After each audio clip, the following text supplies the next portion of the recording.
اللهم إني أسألك علما نافعا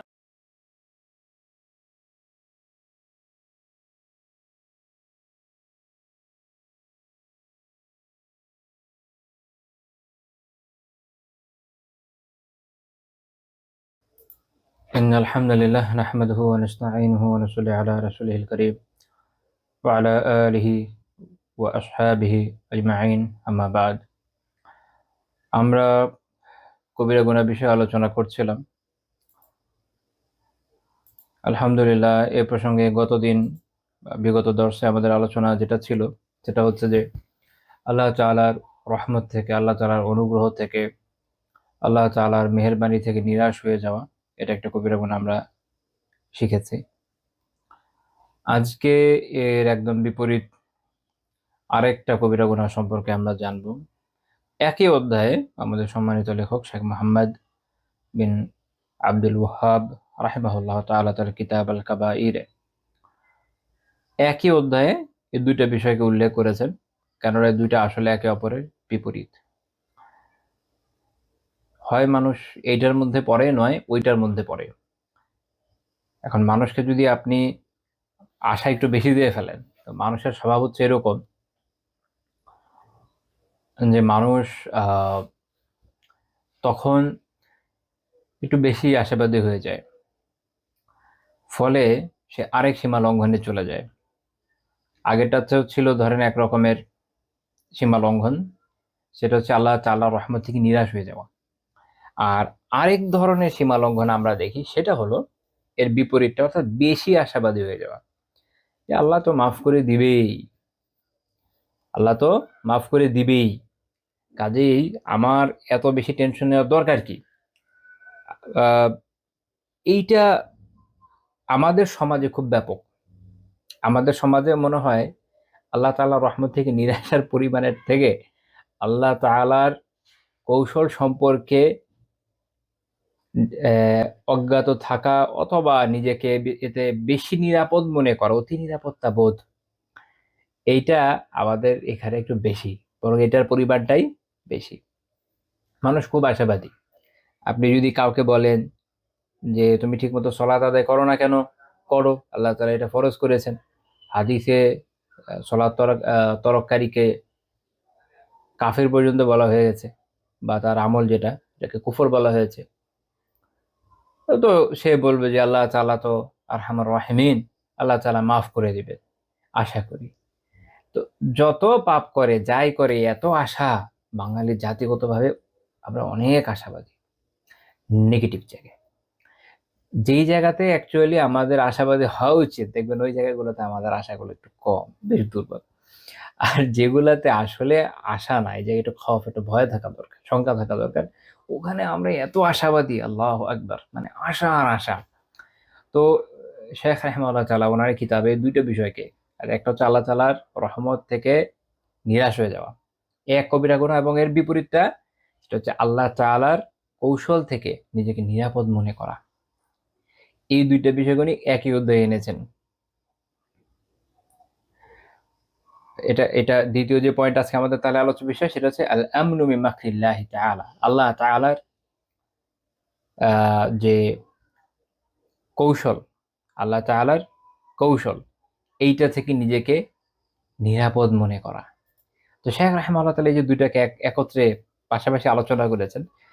ঘটনাচক্রে আমি ইমাম আবু হামিদ গাজালি রাহিমাহুল্লাহ তাআলা ইহইয়া উলুমিদ্দিন থেকে এই বিষয়ে আমার মনে হয়েছিল, আচ্ছা এটা আমি অনেক আগে পড়েছি, যে ইমাম গাজালি ইহইয়াতে এই বিষয়ে আলোচনা করেছেন। পরে আমি পড়তে পড়তে দেখলাম যে হ্যাঁ, এই যে দুইটা বিপরীত জিনিস, এই দুইটাকে বিপরীত ভাবে আলোচনা করা, অর্থাৎ এইটা এবং এটার বিপরীত হলো এইটা। রজা, আশা, আশার বিপরীত হলো খফ, খফের বিপরীত হচ্ছে রজা। এইটা দিলে ওইটা চলে যায়, ওইটা দিলে এটা চলে যাওয়ার যে একটা ব্যাপার, এইটা ইমাম গাজী রাহিমাহুল্লাহ তাআলা ওনার ইহইয়াতে সুন্দর আলোচনা করেছেন। আমি দেখলাম যে শেখ মুহাম্মদ বিন আব্দুল ওয়াহ্হাব রাহিমাহুল্লাহ তাআলা, আল্লাহ আলাম, উনি ওটা পড়ে থাকতেও পারেন, নাও থাকতে পারেন, এটা আমার জানা নেই যে উনি ইহইয়া পড়েছিলেন কিনা। বাট উনার আলোচনার ধরনটা প্রায় একই রকম, যে দুইটা বিপরীত বিষয়কে সামনে নিয়ে এসেছেন উনি। কারণ একটা জায়গা, যেমনটা একটু আগে বলছিলাম, যে আপনাকে একটা জায়গা থেকে যদি মানুষকে সতর্ক করা হয় যে দেখো এটা একটা কবিরা গুনাহ, যে এটা হচ্ছে আল্লাহ তাআলার রহমত থেকে হতাশ হওয়া যাবে না, তাহলে অতি আশাবাদী হয়ে যাবে না। এর আগে আমি বলেছি যে মুমিনের কাজ হচ্ছে ব্যালেন্স, এবং এই ব্যালেন্সিং নিয়ে গত দর্শের শেষের দিকে আমি আলোচনা করেছি যে যখন আলহামদুলিল্লাহ আমরা সুস্থ সবল সব দিক ভালো আছে, আমরা সংখ্যায় থাকবো এবং সংখ্যায় থেকে তখন নেক আমল করবো। তারপরে যখন আল্লাহ তাআলার মেহেরবানিতে এইভাবে জীবনটা অতিবাহিত করতে সক্ষম হব, তো মৃত্যুর আগে দুর্বলতার সময়ে, অসুস্থতার সময়ে, তখন আমরা আল্লাহ তাআলার রহমতের ব্যাপারে আশাবাদী হব। এইভাবে এটাকে একটা ব্যালেন্স করে চলতে হয়। কারণ মুমিনের হচ্ছে দুইটা ডানা, একটা হচ্ছে আশা এবং এটা হচ্ছে ভয়। এই দুইটার মধ্যে যদি সঠিকভাবে সমন্বয় করা না যায়, পাখি যেমন দুই ডানার একটা ঠিক না থাকলে কি হয়ে যায়, উঠতে পারে না, পড়ে যায়। মুমিনও এরকম জান্নাতের দিকে উড়াল দিতে পারবে না। এটা খেয়াল রাখতে হবে। তাহলে আমাদের আজকের আলোচ্য বিষয় হচ্ছে আল-আমনু মিন মাকরিল্লাহ, আল্লাহ তাআলার মাকর বা আল্লাহ তাআলার কৌশল থেকে নিজেকে নিরাপদ মনে করা। এটা একটা কবিরা গুনাহ। আই ডোন্ট নো এটা নিয়ে আপনাদের আগে কখনো চিন্তা এসেছিল কিনা, এটা কিন্তু একটা কবিরা গুনাহ। আজকে আমরা এটা নিয়ে ইনশাআল্লাহ তাআলা আলোচনা করব। প্রথমে আমরা একটু বুঝি যে আল মাকর এর মানেটা আসলে কি। এটার আবিধানিক যে অর্থ সেটা হচ্ছে যেমন মুখতারুস সিহা আরবি ভাষার প্রখ্যাত অভিধান, ওখানে যে অর্থ করা হচ্ছে এটা হচ্ছে আবিধানিক অর্থটা হলো প্রতারণা, প্রবঞ্চনা ও কৌশল, ছলাকলা কৌশল, এটা হচ্ছে আল মাকর। তো শাব্দিকভাবে দেখলে মনে হয় যে শব্দটা মনে হয় নেগেটিভ, বিষয়টা এরকম না। আমি এটা ব্যাখ্যা করবো ইনশাআল্লাহ তাআলা। তো শেখ মোহাম্মদ বিন সালেহ আল উসাইমিন রাহিমাহুল্লাহ তাআলা আল কাউল আল মুফিদ মানে একটা খুব খ্যাত কিতাব আছে, ওইখানে এটার ব্যাখ্যা করছেন হচ্ছে এই যে মাকার হলো দুশ্মনকে দুশ্মনকে এমনভাবে দুশ্মনের কাছে পৌঁছানো বা দুশ্মনকে এমনভাবে ধ্বংস করা যে মিন হাইসু লা মিন হাইসু লা ইয়াশউর, সে অনুভব করতে পারবে না, উপলব্ধি করতে পারবে না কিভাবে সে ধ্বংস হয়ে গেল। আপনি এভাবে যখন দুশ্মনকে ধরা হয়, এটা হচ্ছে মাকর। এটা হলো মাকর। এটা হচ্ছে একটা অর্থ উনি উল্লেখ করেছেন। ইমাম ইবনুল আসির রহমতুল্লাহ আলাইহি قال লিসানুল আরব, আরবি ভাষার খুবই প্রসিদ্ধ অভিধান, এখানে উল্লেখ করা হয়েছে যে মাকরুল্লাহ। আমরা যেহেতু আল্লাহ তাআলার সাথে সম্পৃক্ত হয়ে আলোচনা করছি, এই জন্য একটু বোঝা দরকার যে মাকরুল্লাহ বা আল্লাহ তাআলার মাকার। আল্লাহ তাআলার, আমি যে বললাম যে মাকারের ভিতরে প্রতারণা, ছলাকলা, কৌশল সবই থাকে। কোন শব্দটা আসলে প্রয়োগ হবে, কোন শব্দটা আমরা প্রয়োগ করবো, মনে রাখবে যে কোনো কোনো শব্দের একাধিক ধরনের অর্থ থাকে। তো যখন আমরা আল্লাহ তাআলার সামনে প্রয়োগ করবো, সুন্দর অর্থটা গ্রহণ করবো। কারণ প্রত্যেকটাই অর্থ আসলে বাংলাতে নেওয়ার সুযোগ থাকে, এবং ওলামা যেভাবে ব্যাখ্যা করেছেন আরবিতে, তাতে এটাই বোঝা যায় যে এটাই অর্থ হবে। সেটা হচ্ছে কি, বাংলাতে কোনটা আসবে তাহলে কৌশল, কি আসবে কৌশল করতে। আল্লাহ তাআলা কৌশল করে। এই জন্য দেখবেন যে যারা কোরআনে অনুবাদ করেন, যেমন আল্লাহ তাআলা বলছেন যে আল্লাহু খায়রুল মাকিরিন, আল্লাহ তাআলা হচ্ছেন সর্বোত্তম কি কৌশলকারী। আলিয়াউযু বিল্লাহ। মাকির এর আবিধানিক অর্থ একটা এরকম করা যায়, সেটা কি প্রতারক বা ছলকারী। এটা আল্লাহ তাআলার সামনে যাবে না, কারণ আল্লাহ তাআলা বা ত্রুটি থেকে মুক্ত। বরং এটা আল্লাহ তাআলার সামনে যখন এটা আসবে, এটা মাহমুদ বা প্রশংসনীয় পন্থায় এটাকে আনতে হবে, অর্থটা ভাবে নিতে হবে, এটা একটু খেয়াল রাখতে হবে। তো ইবনুল আসির রাহিমাহুল্লাহ তাআলা বলছেন যে মাকুল্লাহ ইকা ও বালাইহি বিআদাইহি দুনা আউলিয়াহ। এটা হচ্ছে আল্লাহ তাআলার যে বালা, আল্লাহ তাআলা যে সাজা বা আল্লাহ তাআলা যে বিপদ মুসিবত দিয়ে মুসিবত দেন তার আউলিয়াদেরকে নয়, তার দুশমনদেরকে, তাদের কাছে এটা যে পৌঁছানো, এটা হচ্ছে মূলত মাকর। কিভাবে এটা যাচ্ছে, আল্লাহ তাআলা কিভাবে সেটা পৌঁছান, সেটাই হলো মাকর। ওয়া হুয়া ইস্তিদরাজুল আবদি বিতাআতি। এটা হচ্ছে বান্দা, আর আরেকটা ওয়াকিল, এটাও বলা হয় যে বান্দা যখন আনুগত, বুঝেন এই অর্থগুলো বোঝা খুব জরুরি, তাহলে আমরা অনেক কিছু রিলেট করতে পারি। আশা করি এতদিনের 10 থেকে তো বুঝেছেন আলহামদুলিল্লাহ। বান্দা যখন নেক আমল করতে করতে এই অবস্থায় পৌঁছে, তার সাথে ইস্তিদ্রাজ হয়। ইস্তিদ্রাজ কি, আমি এর আগে মনে হয় ব্যাখ্যা করেছি যে ধীরে ধীরে আল্লাহ তাআলা পাকড়াও করেন। আল্লাহ তাআলা তো হুট করে ধরেন না। হ্যাঁ, আমাকে আপনাকে আমাদের যে গুনাহ, এগুলোর জন্য যদি আল্লাহ তাআলা হুট করে ধরতেন, তাহলে তো এতদিন আমরা শেষ। আল্লাহ তাআলা ছাড় দেন, ছাড় দিয়ে আল্লাহ তাআলা ধীরে ধীরে পাকড়াও করেন।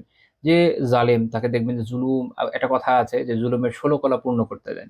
তো যখন এটা পূর্ণ হয়ে যায়, তো আল্লাহ তাআলা তখন ধরে ফেলেন। তো এই যে ধীরে ধীরে পাকড়াও করা, তো এইটা কখনো কখনো কি নেক আমলের মধ্যে হয়। তো এটা বলা হচ্ছে যে কেউ কেউ এরকমও বলেন যে এটা এই সব ক্ষেত্রে প্রযোজ্য, যে কেউ নেক আমল করছে, তাকে যে আল্লাহ তাআলা ধীরে ধীরে ধরেন, সেটাও হতে পারে। কিন্তু সে এটা এই ভুল ভাবে যে আন্নাহা মাকবুলাতুন, সে মনে করছে যে তার আমল মনে হয় কবুল হচ্ছে। অনেকে এরকম হয় যে সে হয়তো অত্যন্ত বেদাতি, এতাকাদি আকীদাগত বিদআতের মধ্যে লিপ্ত, আমলের ক্ষেত্রে অত্যন্ত নিকৃষ্ট ধরনের বিদআতে লিপ্ত, যেটা শিরক কুফর পর্যায়ে চলে গেছে। ইভেন বিদআত ইটসেলফ এটা কবিরা গুনাহ। তো এইসব বিভিন্ন বিষয়ে এত বেশি লিপ্ত, এত বেশি লিপ্ত, এত বেশি লিপ্ত, তার মনে হচ্ছে আমি অনেক নেক আমল করছি, অনেক নেক আমল করছি, কিন্তু আল্লাহ তাআলা তাকে ছাড় দিয়ে রাখছেন।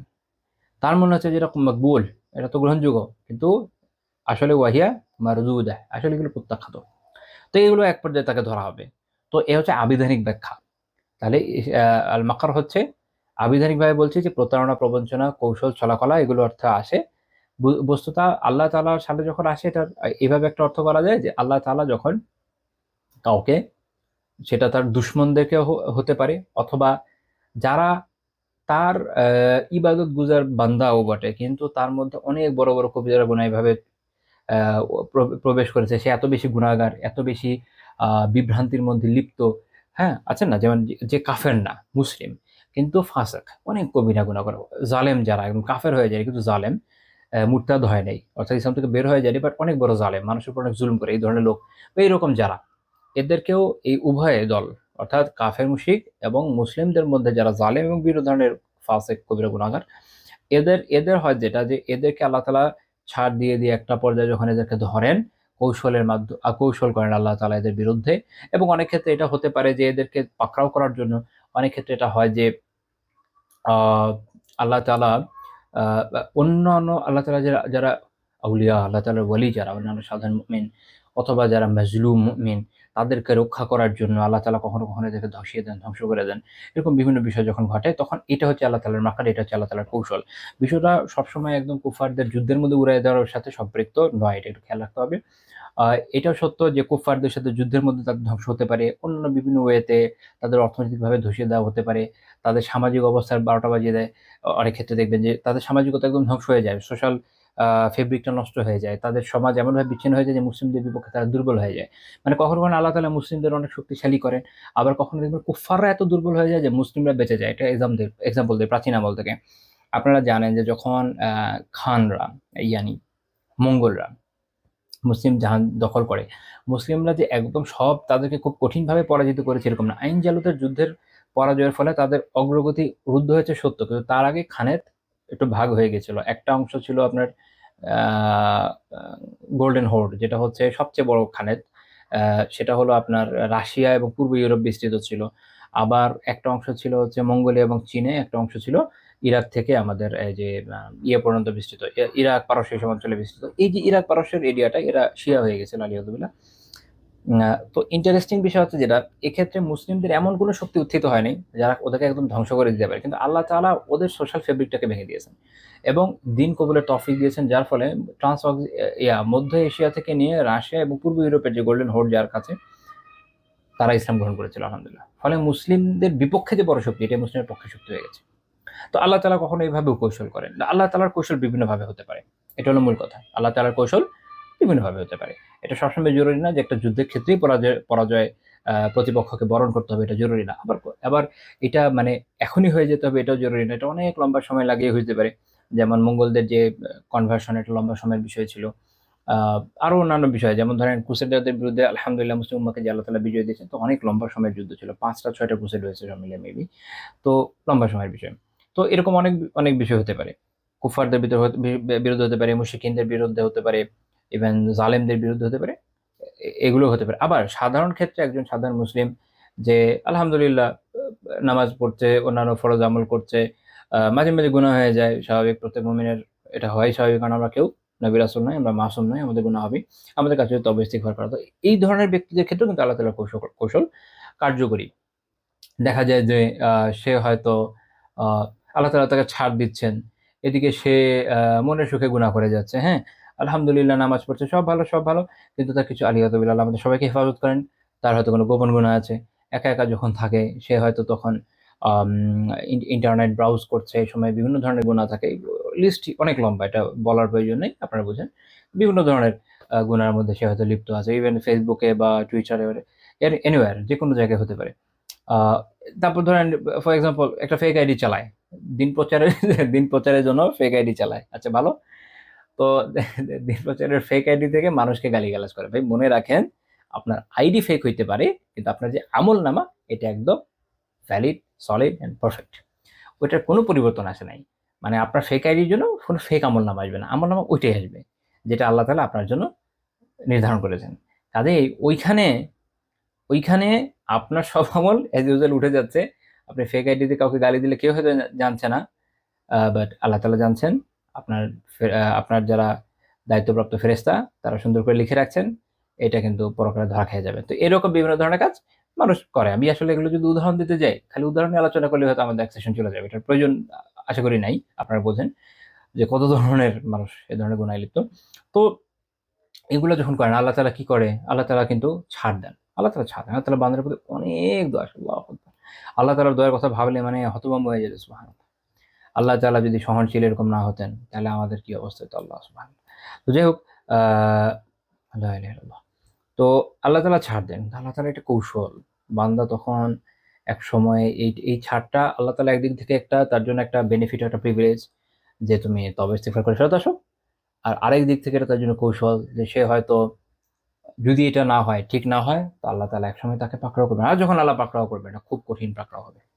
অনেক কঠিন পাকড়াও হবে। তো এটা মনে রেখে আমাদের প্রত্যেকেরই সতর্ক হওয়া উচিত। এইটাই হলো ওই জায়গা যেখানে মানুষের স্লিপ হয়। এক তো কাফের মুশরিক, তারা তো আল্লাহ তাআলার কৌশল থেকে নিজেদের নিরাপদ মনেই করে, কারণ তারা বিশ্বাসই করে না। কিন্তু মুসলিমদের মধ্যে যারা আলহামদুলিল্লাহ প্র্যাকটিস করছেন, আল্লাহর রহমতে ৫ ওয়াক্ত নামাজ পড়ছেন, যথাসম্ভব দিন পালনের চেষ্টা করছেন, সেই ধরনের ব্যক্তিদের থেকেও এই ধরনের যে অ্যাক্টিভিটি গুলো আমরা দেখি, এটা হলো আপনি বলতে পারেন যে ক্লাসিক উদাহরণ আল্লাহ তাআলার কৌশল থেকে নিজেকে নিরাপদ মনে করা। আমরা কি নিরাপদ আল্লাহ তাআলার কৌশল থেকে? না। আল্লাহ তাআলা যে কখন ধরবেন আর তখন কি বেইজ্জতি হবে আল্লাহ তাআলা একমাত্র জানেন। এজন্য আমরা দেখি যে অনেক নাম দেওয়ার দরকার নেই, বাট আমরা তো অনলাইনে যারা আছে আমরা দেখি হরহামেশা এমন হয় যে মানুষের কাছে হয়তো গুরুত্বপূর্ণ ব্যক্তি হিসেবে পরিচিত, দিনদার নেককার হিসেবে পরিচিত, বিভিন্ন ধরনের ইন্টারনাল বিভিন্ন বিষয় অনেক সময় বের হয়ে আসে। ফলে একদম বেইজ্জতি চূড়ান্ত হয়ে যায়। আল্লাহ তাআলা তো ছাড় দিয়েছেন। ১ম বার যখন আকাশটা করেছে, যেটাই করুক, ১ম বার যখনই করেছে তখন তো আল্লাহ তাআলা মানুষের সামনে এক্সপোজ করেন নাই। কিন্তু একটা সময় আল্লাহ তাআলা যখন ধরেন, অনেক কঠিনভাবে ধরেন। তো এই যে এটা হচ্ছে একদম পুরা ক্লাসিক উদাহরণ। আপনি বলেন যে এটা হলো এটার মধ্যে টেক্সট বুক উদাহরণ। আমাদের খুব সতর্ক থাকা উচিত। কারণ আমাদের যে আলোচনা, কুফফাররা তো এটা দ্বারা ওভাবে উপকৃত হওয়ার সম্ভাবনা কম। কিন্তু এটা মূলত উপকৃত হওয়া কাদের দরকার? মুমিনদের। কাজে আমরা যেন বুঝি ভাই, আমরা যখন এই আলোচনা করছি মাথার উপর দিয়ে যেন না যায়। খালি যেন এই চিন্তা না করি যে আমেরিকার প্রেসিডেন্ট মনে এটা এই দর্শনকর এরকম আরকি। আমরা হচ্ছে কি ইসলাহের কথা শুনলে সবার আগে দূরবর্তী কারো কথা চিন্তা করি। আল্লাহু আলম কেন যেন নিজেদের কথা আসে না। ভাই সবার আগে নিজের কথা চিন্তা করতে হবে। যে এইটা আমাকে বলা হচ্ছে, এই ইস্যুর সাথে আমি নিজে রিলেটেড। হ্যাঁ? আমি, আপনি, আমরা সবাই। এটা আমাদের জন্য একটা ওয়েক আপ কল। আমরা যেন নিজেদের ব্যাপারে সতর্ক হই ভাই, এবং আল্লাহকে ভয় করি। খুবই জরুরি। তাকওয়ার সাথে এইটার অনেক শক্তিশালী রিলেশন। এই জিনিসটা যদি আপনার মধ্যে যদি এই কবিরা গুনাহ থাকে, আপনার তাকওয়া অর্জন হবে না। আর এইটা থেকে যদি বেঁচে থাকতে পারেন তো আলহামদুলিল্লাহ, আল্লাহ তাআলার মেহেরবানিতে ইনশাআল্লাহ শীঘ্রই তাকওয়া অর্জন হয়ে যাবে। আর তাকওয়া একটা ব্রড বিষয়। তার একটা গুরুত্বপূর্ণ পার্ট হচ্ছে কি? আল্লাহ তাআলার যে কৌশল তা থেকে নিজেকে নিরাপদ মনে না করা, ভয়ে থাকা। আচ্ছা, তো আমি বলেছিলাম যে আবিধানিকভাবে ওই শব্দটা আসলে ২ টা দিক থাকে। একটা হচ্ছে যেটা মাহমুদ, যেটা হচ্ছে প্রশংসনীয়। ইমাম রাগিব আসবাহানী রাহিমাহুল্লাহ তাআলা আল মুফরাদাত, অনেক খুব প্রখ্যাত কিতাব, ওখানে উনি আলোচনা করছেন যে মাকর ২ রকম। একটা হচ্ছে মাকর মাহমুদ, প্রশংসনীয় মাকর, যেটাকে আমরা বলবো এটা হলো কৌশল। এটাকে আমরা বাংলায় অনুবাদ করতে পারি কি? কৌশল। এটাও কখন? যখন এটার মাধ্যমে কোনো ফি'ল জামিল, কোনো সুন্দর কাজ হয়। এটার মাধ্যমে একটা সুন্দর কাজ হয়। তখন তাহলে এটা হচ্ছে কি? কৌশল। এটাকে আমরা এক কথায় বাংলায় অনুবাদ করে দিতে পারি কি? কৌশল। যেমন আল্লাহ তাআলা বলেছেন, "ওয়াল্লাহু খায়রুল মাকিরিন।" আল্লাহ তাআলা হচ্ছেন সর্বোত্তম কৌশলকারী। কোনো সন্দেহ নাই এই বিষয়ে। আল্লাহু আকবার। আল্লাহ তাআলা যেভাবে কৌশল করে তার দুশমনদের ধ্বংস করেন, এটার তুলনা নাই। সূরা আলে ইমরানের ৫৪ নম্বর আয়াত। আরেকটা হচ্ছে কি? মাযমুম, যেটা নিন্দনীয়। নিন্দনীয়। ওটা হচ্ছে কি? এটা হচ্ছে বিভিন্ন কাবেহ, নিকৃষ্ট কাজে যখন মানুষ কোনো কৌশল করে বা কেউ কোনো কৌশল করে, এটা হচ্ছে মাযমুম। যেমন শয়তানের কৌশল মাযমুম। এটাকে কৌশল বলব না। এটাকে আমরা কি বলবো তাহলে অনুবাদ? এটা হলো চক্রান্ত, এটা হচ্ছে ধোঁকা, এটা হলো প্রতারণা, এটা হলো প্রবঞ্চনা। শয়তান তো তাই করে না? শয়তান কি? প্রবঞ্চনা দেয়। শয়তান প্রতারণা করে মানুষের সাথে। নিজের সাথে তো সবার আগে করেছে, এখন সবার সাথে করে বেড়াচ্ছে। আর অন্যান্য যারা, তারা সবাই, আমরা অনেক সময় একটা কথা বলি, আত্মপ্রবঞ্চিত, রাইট? তো যারা আল্লাহ তাআলার যে ভয়, এটা মন থেকে দূরে সরিয়ে আল্লাহ তাআলার কৌশল থেকে নিজেকে নিরাপদ মনে করছে, তারা আসলে কি? আত্মপ্রবঞ্চিত। আত্মপ্রবঞ্চিত। তো যাই হোক, এইটা আরেকটা মাকার, যেটা হচ্ছে মাযমুম। মাযমুম যেটা মাকার, এটা আল্লাহ তাআলার সাথে সম্পৃক্ত না। যেটা মাহমুদ, যেটা প্রশংসনীয়, অর্থাৎ যেটা কৌশল, এটা আল্লাহ তাআলার সাথে সম্পৃক্ত। মাযমুমের উদাহরণ কোরআনেই আছে। যেমন আল্লাহ তাআলা সূরা ফাতিরে ৪৩ নম্বর আয়াতে বলছেন, ওয়ালা ইয়াহিকুল মাকরু সাইয়্যু ইল্লা বিআহলিহি, যে অথচ কূট চক্রান্ত, এটা খোদ তার যে উদ্যোক্তা, অর্থাৎ যে এটা করছে তাকেই পরিবেষ্টন করে নেয়। এটা আল্লাহ তাআলা বলে দিচ্ছেন। আসলে কৌশল, চক্রান্ত, এটা কোনো খায়ের নিয়ে আসে না। এটা কোনো খায়ের নিয়ে আসে না। অথচ দেখেন, এখনকার সময়ে মানুষের চিন্তা হয়েছে কি, যে যারা কুটিল বিভিন্ন বিষয়ে খুব এক্সপার্ট, তাদেরকে আমরা অনেক গুরুত্ব দেওয়া শুরু করেছি এখনকার সময়। আহ, অনেক সময় আমি দেখি, মানে যারা মুসলমান ব্যক্তিত্ব, তারা অনেক সময় এই ধরনের কথাবার্তা বলে বসেন। যেমন কৌটিল্যের কৌশল সম্পর্কে এক জায়গায় এরকম দেখছিলাম, তখন এটা মনে হলো আমার হঠাৎ। এই প্রসঙ্গে আমি জাস্ট সাইড নোটের মতো বলছি যে দেখেন, কৌশল আমাদের কাছে কেন পছন্দনীয় হবে? ইয়েস, ইহুদিরা অনেক কৌশল করছে, মুশরিকিনরা করছে, সবাই করছে, yes, করছে। এরা তো শয়তানের তাবেদার, তাদের কৌশলের আমরা প্রশংসা কেন করব? এটা মাযমুম, এটা তো নিন্দনীয়। আমাদের দিনের সেন্স তো এখানে, যেটা হচ্ছে মাযমুম, এটা নিন্দনীয়। আমরা করতে পারি যেটা হলো উত্তম, যেটা মাহমুদ। আমরা কৌশল করব, আমরা কৌশল করব। তারা চক্রান্ত করতে পারে, আমরা চক্রান্ত করব না, আমরা কৌশল করবো। আমরা আল্লাহ তাআলার সাহায্যে এগিয়ে যাব, তাহলে আমরা সাফল্যের দেখা পাবো। এখন আমরা যদি চক্রান্তের বদলে চক্রান্ত করি, অর্থাৎ যেটা মাযমুম, যেটা নিন্দনীয়, এমন কোনো কাজ করি, মিথ্যা, প্রতারণা, তকিয়া, নিজের নিজের নিজের বিশ্বাসটাকে গোপন রেখে বিভিন্ন মনে করেন বাহ্যিকভাবে অন্য কোনো কথা বলা, এরকম বিভিন্ন মাধ্যমে ওগুলোকেই আমরা রিফিউট করতে চাই, আল্লাহ তাআলার সাহায্য কোশ্চেন কালেও আসবে না। কারণ এটা হলো মাযমুম, এটা শরিয়া মাহমুদ বানায় নাই, শরিয়া এটাকে প্রশংসনীয় করে নাই। এই জন্য অনেকে দেখবেন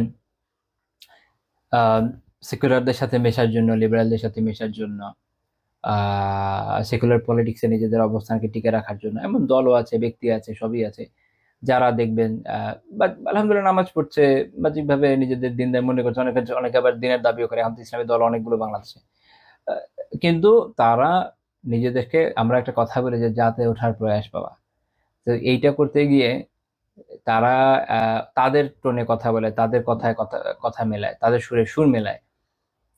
তারা মনে করছে যে আমরা অনেক বড় কৌশল করছি। না, আপনারা চক্রান্তের মধ্যে আছেন। আপনারা যেটা করছেন এটা মাহমুদ না, এটা মাযমুম।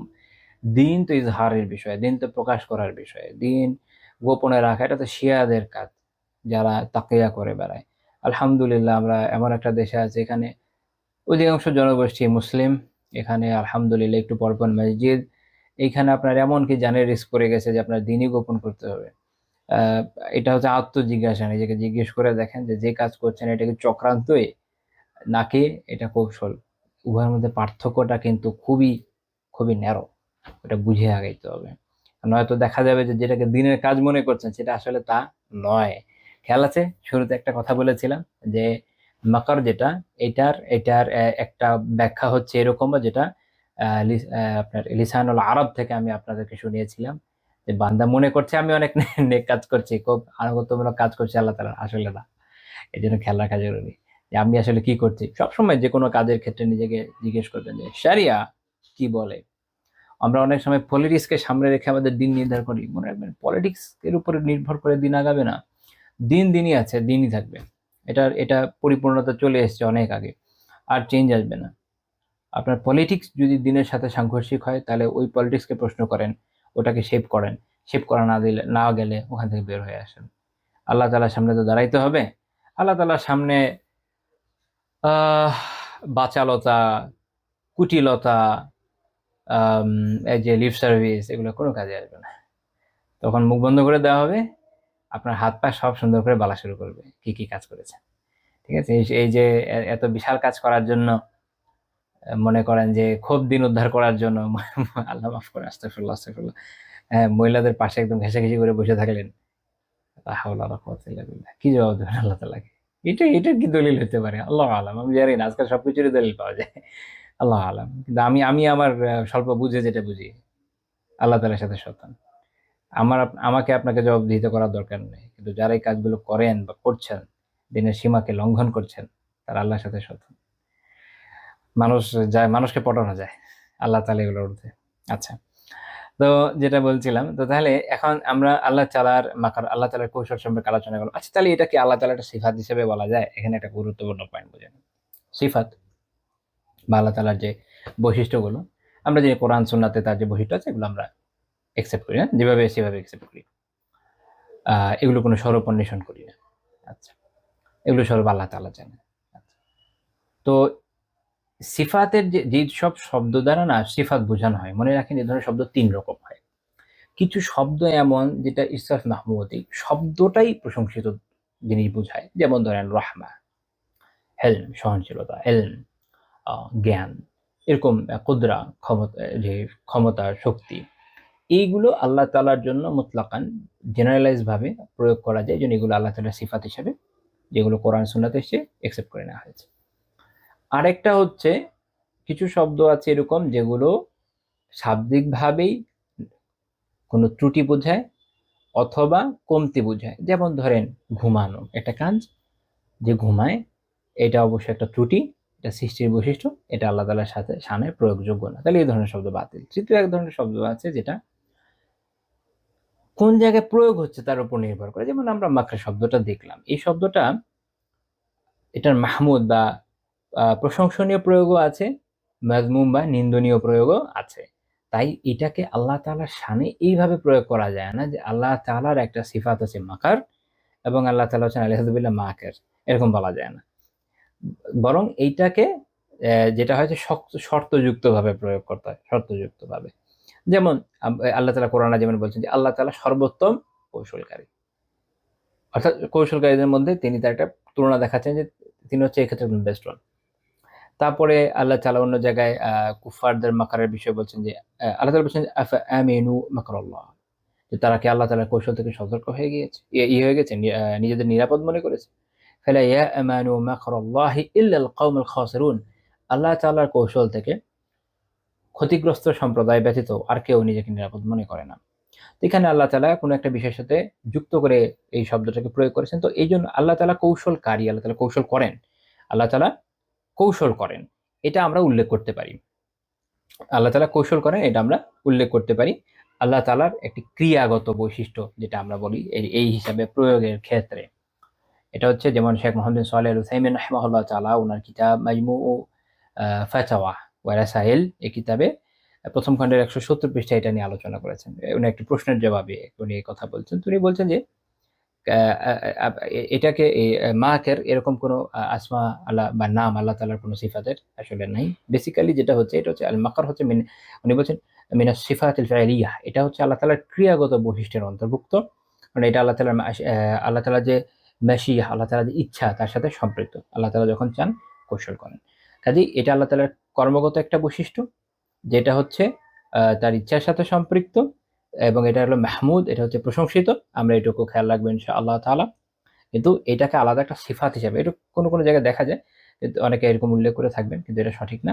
আল্লাহ তাআলার সিফাত হিসেবে এটা উল্লেখ করা যাবে না। এটা বলা যাবে না যে ইন্নাল্লাহা মাকের, যে আল্লাহ তাআলা হচ্ছেন কৌশল, আল্লাহ তাআলা কৌশলকারী। মাকের শব্দটা আমি যেমন বললাম, যেটা আসলে এমন একটা শব্দ, আমি তো বাংলায় করে দিচ্ছি কৌশলকারী।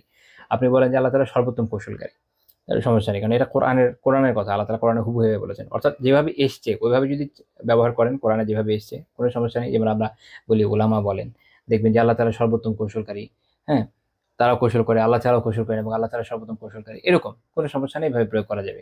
ইন্ডিভিজুয়ালি আলাদাভাবে কোনো ধরনের শর্ত প্রয়োগ ব্যতীত এমনভাবে প্রয়োগ করা যেটা থেকে কনফিউশন ক্রিয়েট হয় যে এটা আসলে কি পজিটিভ শব্দ না নেগেটিভ শব্দ, তখন ওইভাবে প্রয়োগ করা যাবে না। এটুকু আপাতত খেয়াল রাখেন। এর বেশি আর ইনডেপথ আলাপ আলোচনার এখানে প্রয়োজন আমাদের হবে না। আমরা পরের পয়েন্টে চলে যাই ইনশাআল্লাহ তাআলা। তো আল্লাহ তাআলার যে মাকার, আল্লাহ তাআলার যে কৌশল, এই সম্পর্কে শেখুল ইসলাম ইবনে তাইমিয়া রাহিমাহুল্লাহ তাআলা আল আকিদাতুল ওয়াসিতিয়্যাতে এক জায়গায় আলোচনা করছেন। সেটা ব্যাখ্যা করতে গিয়ে আল আকিদাতুল ওয়াসিতিয়্যার সংক্ষিপ্ত ব্যাখ্যাগুলোর মধ্যে খুব চমৎকার ব্যাখ্যা এবং বিখ্যাত ব্যাখ্যা হচ্ছে শারহুল আকিদাতুল ওয়াসিতিয়্যা আল্লামা খালিল আল হাররাস রাহিমাহুল্লাহ তাআলা।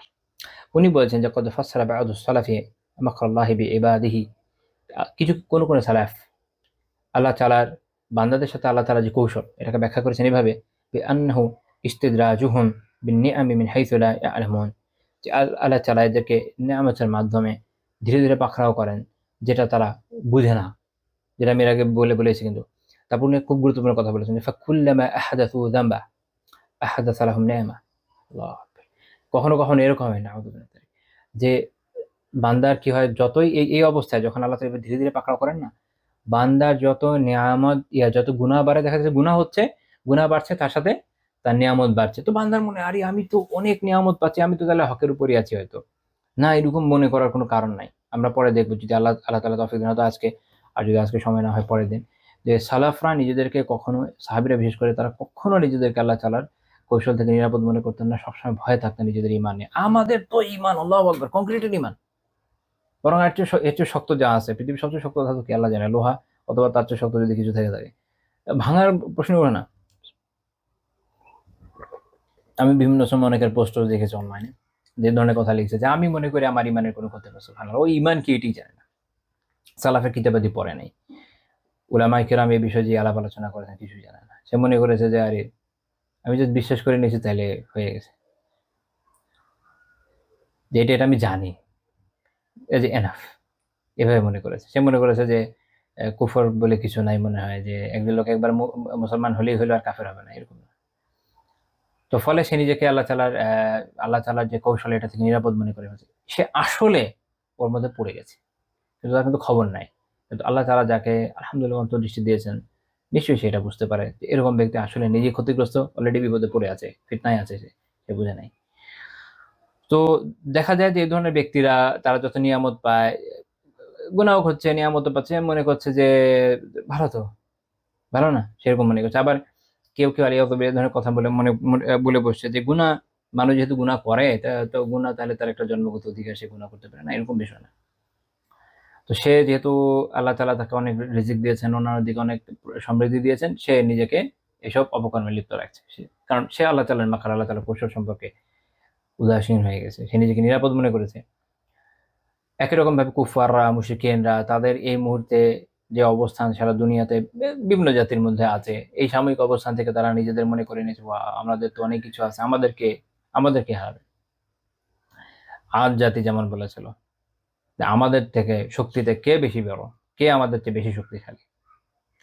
যুগে যুগে যে কোনো শক্তিশালী জাতি, প্রত্যেকের এই বৈশিষ্ট্য, তারা নিজেদের এরকমই মনে করে।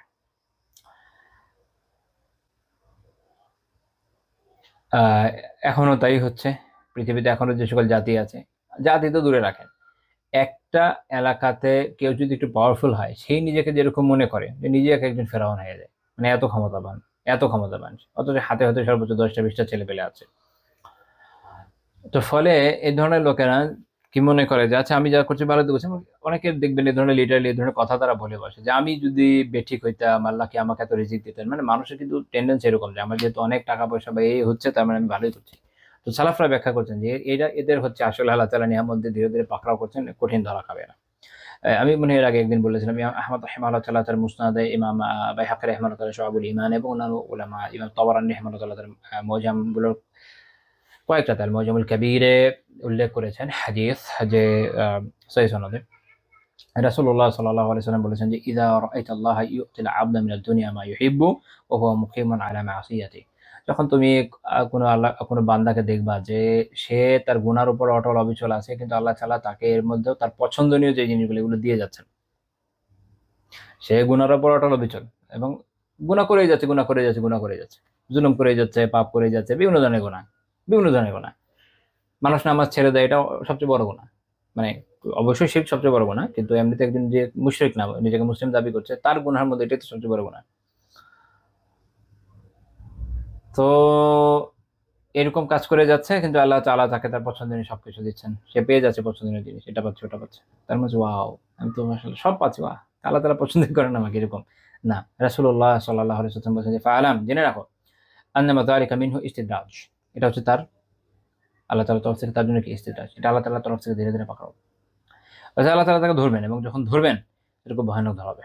আল্লাহ তাআলা আমাদেরকে হেফাজত করেন, আমিন। তো এই হাদিস ইটসেলফ আল্লাহ তাআলার মাকড় বা আল্লাহ তাআলার কৌশল সম্পর্কে একটা দলিল। এবং এই বিষয়ে আরো বিভিন্ন হাদিসে আমরা আরো কিছু দলিল পাই। যেমন একটা দোয়া উল্লেখ করি, এই দোয়াটা আপনারা মুখস্থ করে নেবেন। সুনান তিরমিজি ৩৫৫১ নম্বর হাদিস। সুনান তিরমিজি 3551 নম্বর হাদিস। পুরো দোয়া বলবো না, যে শুরুর অংশ বলবো যেটা আমাদের সাথে রিলেভেন্ট। ইবনু আব্বাস রাদিয়াল্লাহু তাআলা বলেছেন যে কানা নবী সাল্লাল্লাহু আলাইহি ওয়াসাল্লাম ইয়াদউ ইয়াকুল, নবী সাল্লাল্লাহু আলাইহি ওয়াসাল্লাম দোয়া করতেন, এটা বলে রব্বি আইন্নি ওয়া লা তুইন আলাইয়া, আল্লাহ আকবার, যে আমার রব আপনি আমাকে সহযোগিতা করেন, আমার বিরুদ্ধে সহযোগিতা করবেন না দয়া করে, অর্থাৎ আমার বিরুদ্ধে যারা আছে ওদেরকে সহ্য করেন আমার বিপক্ষে। ওয়ানসুরনি ওয়া লা তানসুর আলাইয়া, আগেটা হলো এইভাবে অনুবাদ করি যে আমার সহযোগিতা করেন এবং আমার বিপক্ষে যারা আছে বা আমার বিপক্ষে সহযোগিতা করবেন না দয়া করে।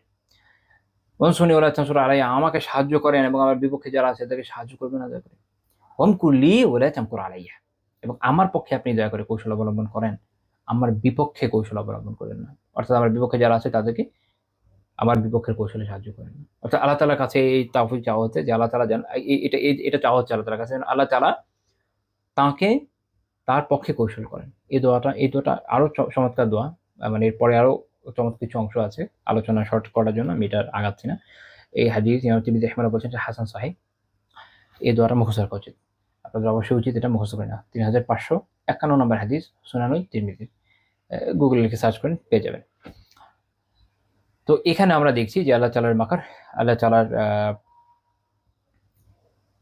কৌশল সম্পর্কে এখানে একটা গুরুত্বপূর্ণ মেসেজ আমরা পাচ্ছি। আল্লাহ তাআলা কৌশল করেন, আমাদের দোয়া করা উচিত আল্লাহ তাআলা যেন আমাদের পক্ষে করেন, ফলে আমরা ইনশাআল্লাহ তাআলা আশা করি যে নিরাপদ থাকবো। আচ্ছা, এরপরে আসেন পরের পয়েন্ট। তাহলে আমরা এই বিষয়ে মাকার বুঝলাম, আল্লাহ তাআলার মাকার, আল্লাহ তাআলার কৌশল সম্পর্কে আমরা মোটামুটি আলহামদুলিল্লাহ ধারণা পেলাম। এই বিষয়ে দলিল কোরআন এবং হাদিসে কি আছে একটু দেখলাম। এরপরের পয়েন্ট হচ্ছে আমাদের যে আল্লাহ তাআলার কৌশল থেকে নিজেকে নিরাপদ ভাবাটা যে কবিরা গুনাহ, আমরা এই বিষয়ে কয়েকটা আয়াত এবং ওলামার বক্তব্য দেখার চেষ্টা করবো ইনশাআল্লাহ তাআলা। প্রথম যেটা আমরা আলোচনা করব সেটা হচ্ছে সূরা আল আরাফের 96 থেকে 99 নম্বর আয়াত। 96 থেকে 99 নম্বর আয়াত, মাক্কি সূরা। মক্কার কুফাররা, কুরাইশ, সেখানকার তারা যখন রাসূলুল্লাহ সাল্লাল্লাহু আলাইহি ওয়াসাল্লামের শানে ব্যাপক গোস্তাখি করে যাচ্ছে, আল্লাহ তাআলা তখন এই আয়াত নাযিল করেন, বলেন ওয়ালাউ আন্না আহলাল কুরা আমানু, যদি এই সকল জনপদবাসী, এরা যারা এখানে আছে, এরা যদি ঈমান আনে, ওয়াত্তাকাউ, এবং তাকওয়া অবলম্বন করে,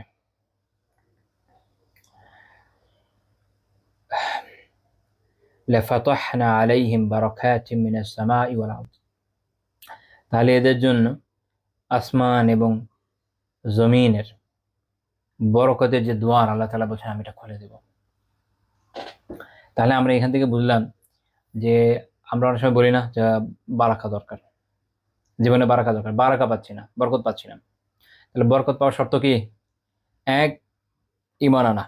আলহামদুলিল্লাহ, আল্লাহ তাআলা শুকরিয়া যে আমাদের ঈমান আছে।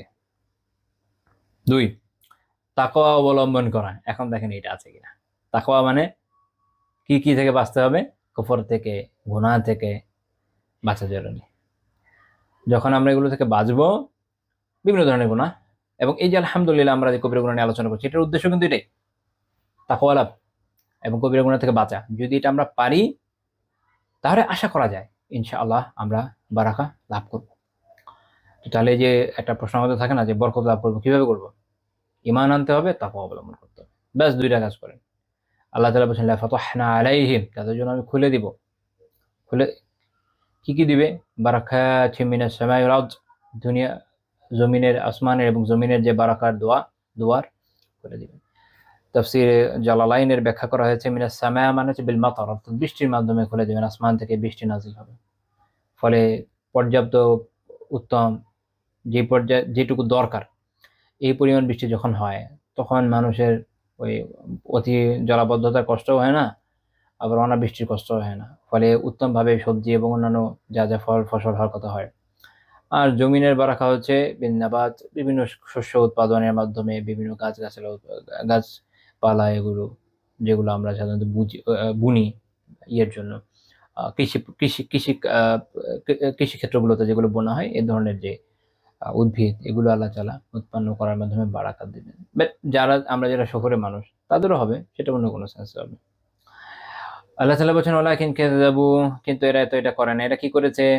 এরা সত্যকে প্রত্যাখ্যান করেছে, মিথ্যা প্রতিপন্ন করেছে। আল্লাহ তাআলা বলছেন ফাআখাযানাহুম বিমা কানু ইয়াকসিবুন, কাজেই তারা ক্রমাগত যা করে যাচ্ছিল এটার পরিণামে আমি তাদেরকে পাকড়াও করি। তো যেহেতু ঈমান নাই, অথবা এক হচ্ছে ঈমান নাই, দুই হচ্ছে তাকওয়া নাই। ঈমান না থাকলে তাকওয়া করতে আসবে। আচ্ছা, ঈমান আছে তাকওয়া নাই, তাহলে এই আয়াতের শেষ অংশ থেকে কি বোঝা গেল? তাহলে আল্লাহ তাআলার পাকড়াওয়ের শিকার আমরা হতে পারি কি পারি না? পারি। আবার বলছি, পাকড়াও অনেকে মনে করে যে পাকড়াও মানে হচ্ছে আসমান থেকে মনে হয় আগুন এসে পড়তে হবে, এই হতে হবে, ওই হতে হবে, কিচ্ছু না। নিজের জীবনে যে 12টা বেজে আছে ওইদিকে তাকায় দেখেন, হতে পারে, আল্লাহ আলাম। আমরা তো জানি না, এখন তার নবুয়ত আর নতুন করে আসবে না, নবুয়তের সিলসিলা শেষ হয়ে গিয়েছে। কাজে আমাদের পক্ষ থেকে তো এটা সম্ভব না যে কোনো নবীকে বলবো যে ওয়াহির মাধ্যমে জানায় দেন আমাদের এটা কি হচ্ছে। আমাদের পক্ষে জন্য জানা সম্ভব না, আমরা ধারণা করবো। সালাফরা কি করতেন এই জন্য? যখন নিজেদের জীবনে বেবরকতি দেখতেন, সমস্যা দেখতেন, ইস্তিগফার করতেন। কারণ গুনাহ যদি হয়ে থাকে, মাফ চাইতে তো কোনো দোষ নেই, না হলেও মাফ চাইতে কোনো দোষ নেই, উভয় ক্ষেত্রে এটাই বাধা। তো তারা বেশি বেশি ইস্তিগফার করতেন, এই নিজেদেরকে নিরাপদ মনে করতেন না। অনেকে মনে করছে আমার তো তেমন গুনাই নাই, লিস্ট নিয়ে বসলে দেখবেন যে গুনার পর গুনাহ বের হচ্ছে। তো এই জন্য ইস্তিগফার করতে হবে, অনেক ক্ষমা প্রার্থনা করতে হবে আল্লাহ তাআলার কাছে, এবং তাকওয়া অবলম্বন করতে হবে। তারা ওই যে আমাদের অনেকে আবার মনে করে কি, মনে হয় এটা আমার উপর পরীক্ষা, তাহলে ইস্তিগফার না করে। আচ্ছা, একটা জিনিস পরীক্ষাই হলো না আযাবই হলো, আমাদেরকে কোনো মানে ওয়াহী তো নাযিল হচ্ছে না, আমরা কেমনে বুঝবো? বোঝার উপায় আছে? নাই। তাহলে আমাদের কাজ হচ্ছে যে সতর্কতা অবলম্বন, ইস্তিগফার করা, আল্লাহর কাছে বেশি বেশি ক্ষমা প্রার্থনা করা। তাহলে বারাকা পাওয়ার উপায় হলো ঈমান আনা, তাকওয়া অবলম্বন করা। আর যখন তাকওয়া ছুটে যাচ্ছে তখনই পাকড়ার শিকার হওয়ার সম্ভাবনা। আচ্ছা, তারপর আল্লাহ তাআলা কি বলছেন? আফা আমিনা আহলুল কুরা ইয়াতিয়াহুম বাসুনা বায়াতা ওয়া হুম নাইমুন। যে এই যে জনপদবাসী, এটা কি একদম নির্ভয় হয়ে গেছে যে কোনো রাতে তাদের উপর আমার শাস্তি আপতিত হবে না যখন তারা থাকবে ঘুমন্ত? আল্লাহ হেফাজত করেন। আও আমিনা আহলুল কুরা আন ইয়াতিয়াহুম বাসুনা দুহা ওয়া হুম ইয়ালআবুন। নাকি এইসব জনপদবাসী এরকম নির্ভয় হয়ে গেছে যে তাদের উপর আমার শাস্তি আহ দিনের বেলা আপতিত হবে না যখন তারা খেলাধুলায় মেতে থাকবে? এটা যদি দোহার কথা আসছে, বাট যেমন জালালাইনে ব্যাখ্যা করতে গিয়ে বলছে নাহারা, অর্থাৎ দিনের বেলা। আগে যেমন রাতের কথা আছে, এখন আসছে দিনের কথা। অর্থাৎ মানুষ যখন খুব ব্যস্ত থাকে, মানুষ যখন কাজে কর্মে খুব ব্যস্ত থাকে, তাহলে যখন মানুষ ঘুমিয়ে থাকে তখন সে গাফেল থাকে। সে কি মনে করেছে যে এই ঘুমের গাফলতের সময় আল্লাহ তাআলা তাকে পাকড়াও করতে পারেন না? কত মানুষ ঘুমিয়ে আর উঠতে পারে না, শেষ জীবন, তাই না?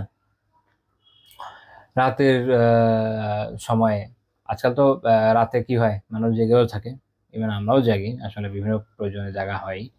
আমাদের জীবন, আমাদের সার্কেলটা ডিফারেন্ট হয়ে গেছে এখন, যেটা বলা যায় আপনার কি বলে স্লিপিং সাইকেল, একদমই ডিফারেন্ট হয়ে গেছে আমাদের। অন্তত আমাদের দেশের মানুষের এই অবস্থা, আল্লাহ তাআলা আমাদের অবস্থান শুধরে দেন, আমিন। তো দেখা যায় যে এই রাতে যারা জেগে থাকে অনেকেই তো, এটা একটা সুবর্ণ সুযোগ কিছু নেক আমল করার সবার জন্য। ওই সময় আপনি কিছু জিকির করেন, ইস্তিগফার করেন, দরুদ পড়েন, অন্তত 2 রাকাত হলেও সালাত আদায় করেন, কিছু তিলাওয়াত করেন বা কিতাব পড়েন, কিছু তো নেক আমল করেন। সারা রাত জেগে আছেন, কোনো না কোনো কাজ করছেন। অনেকে আছেন আলহামদুলিল্লাহ বাসা থেকে হয়তো আউটসোর্সিং করেন, সারা রাত জেগে থাকেন। এরকম একটা সময় কিছু তো নেক আমল করেন। না উদাস শুধু দুনিয়ার পিছনে ছুটলে হবে, ফাঁকে ফাঁকে কিছু নেক আমলও তো করতে হবে। তো যাই হোক, এরকম সময়গুলোতে আল্লাহ তাআলাকে পাকড়াও করতে সক্ষম নন? অবশ্যই সক্ষম।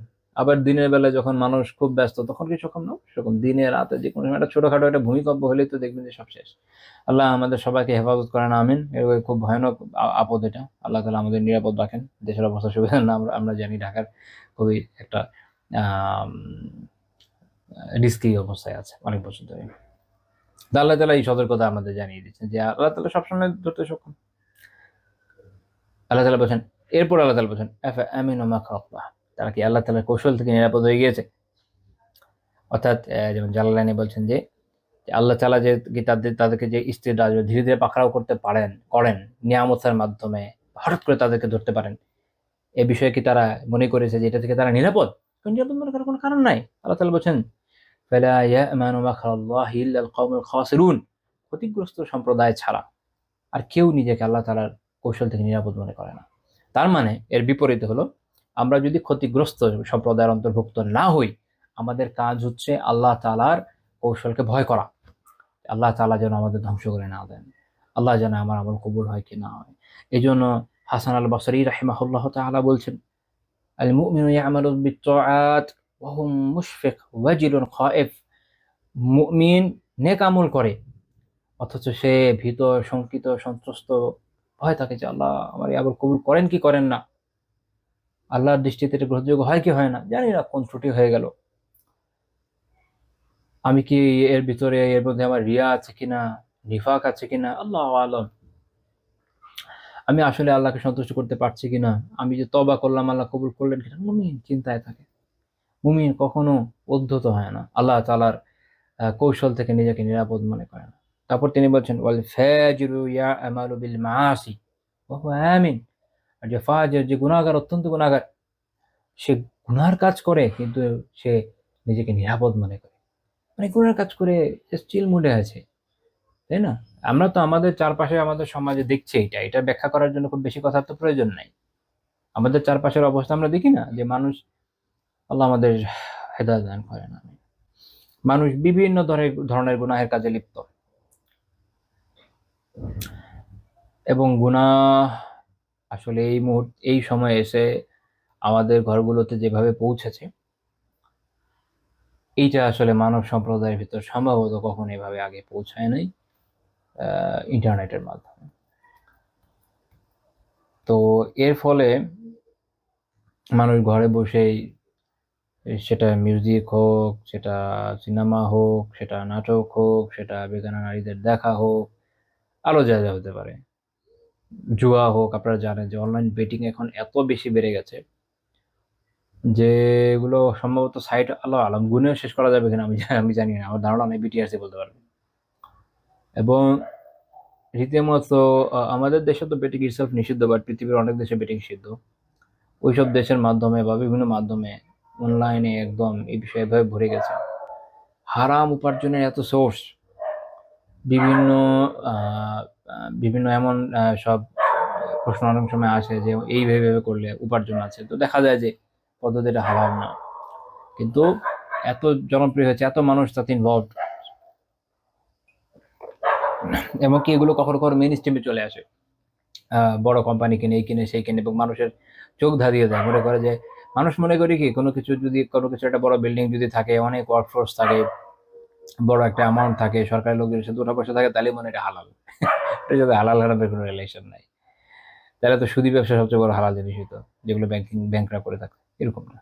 হালাল হারামের সেন্সটা ডিফারেন্ট। হ্যাঁ, তো এই বিষয়গুলো এখন মানুষের কাছে চলে আসছে, আপনারা জানেন, আরো বিভিন্নভাবে মানুষ উপার্জন করছে ঘরে বসে হারাম তরিকায়, বিভিন্নভাবে আস্তাগফিরুল্লাহ।